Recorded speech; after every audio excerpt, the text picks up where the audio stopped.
Hai semuanya, saya Stevi Elizabeth, NRP 6103018061 dari Praktikum B. Jadi saat ini saya akan membuat tasomi, yaitu tasty soy milk. Berikut adalah alat dan bahan yang digunakan.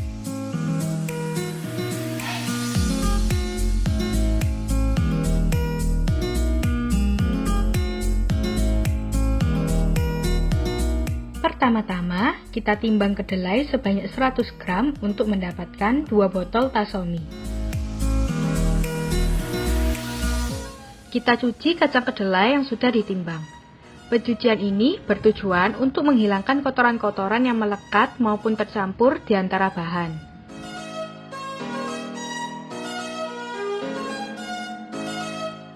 Setelah itu, kita rendam selama kurang lebih 10 jam.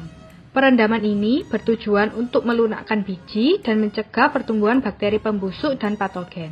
Selama proses perendaman, kedelai akan mengalami proses hidrasi, sehingga kadar air akan meningkat kira-kira 2 kali dari kadar air semula.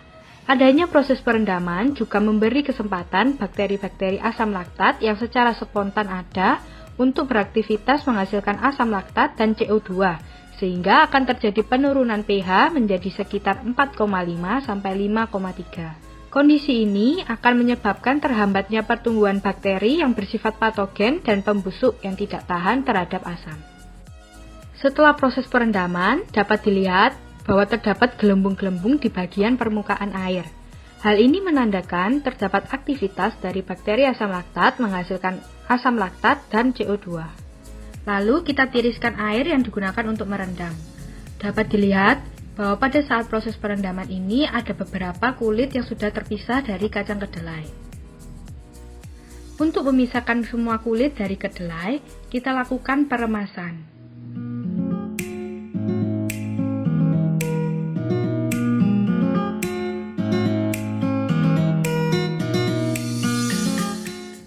Setelah semua kulit terpisah, kita lakukan pencucian sekali lagi.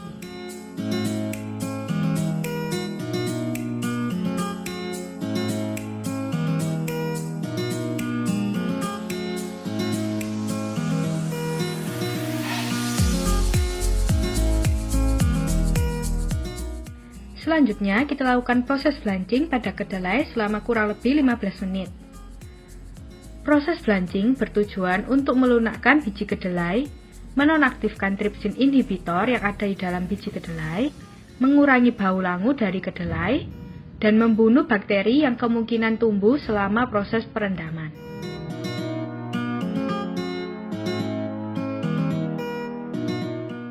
Setelah 15 menit, kita tiriskan kedelai.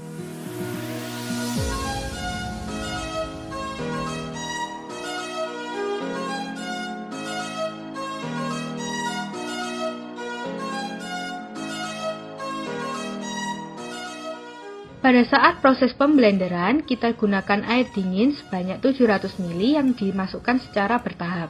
Penggunaan air dingin bertujuan untuk menghentikan reaksi yang terjadi selama banching, sehingga nutrisi yang ada di dalam kedelai tidak rusak. Sesudah di blender, kita saring untuk memisahkan filtrat dengan ampas.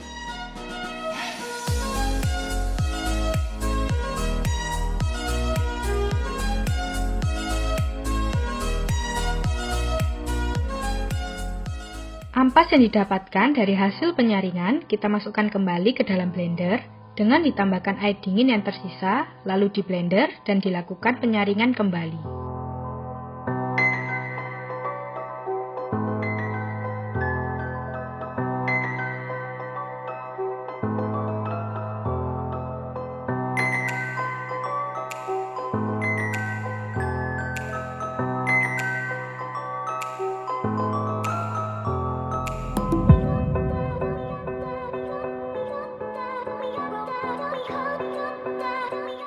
Apabila proses penyaringan sudah selesai, maka kita akan mendapatkan ampas dan filtrat kedelai. Lalu, kita timbang bahan-bahan lainnya yaitu garam sebanyak 2 gram dan gula sebanyak 40 gram untuk membuat 2 botol tasomi.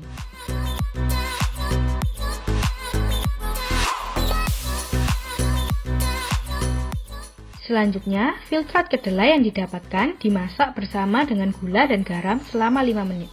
Pemanasan ini bertujuan untuk mencampurkan bahan dan juga untuk pasteurisasi produk, agar produk yang dihasilkan memiliki umur simpan yang lebih lama.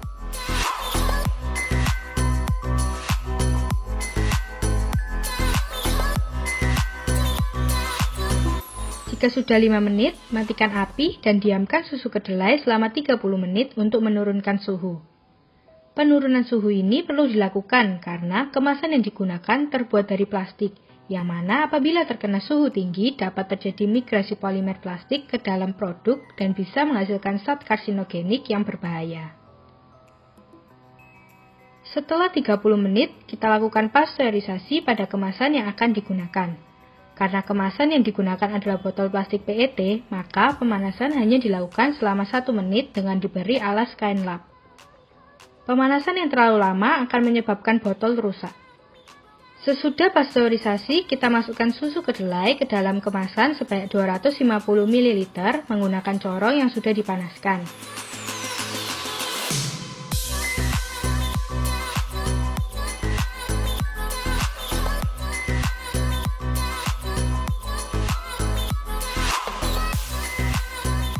Tempelkan label kemasan.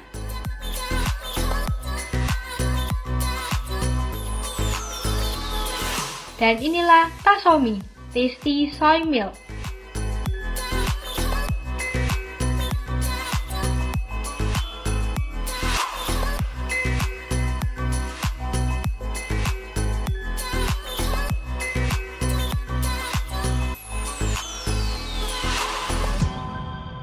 Berikut adalah analisis ekonomi dari produk Tasomi.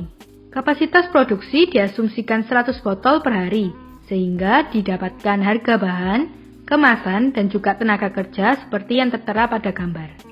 Total biaya tetapnya yaitu 354.000. Dengan utilitas sebesar 10%, 35.400, totalnya menjadi 389.400 rupiah. Harga pokok penjualan yang didapatkan yaitu Rp3.894. Selanjutnya, harga jual per botol saya menetapkan sebesar Rp7.000, sehingga akan didapatkan Rp700.000 per harinya. Biaya produksi per hari seperti yang telah disebutkan sebelumnya yaitu Rp389.400, sehingga keuntungan yang didapatkan yaitu sebesar Rp310.600. Persen keuntungannya yaitu 79,76%.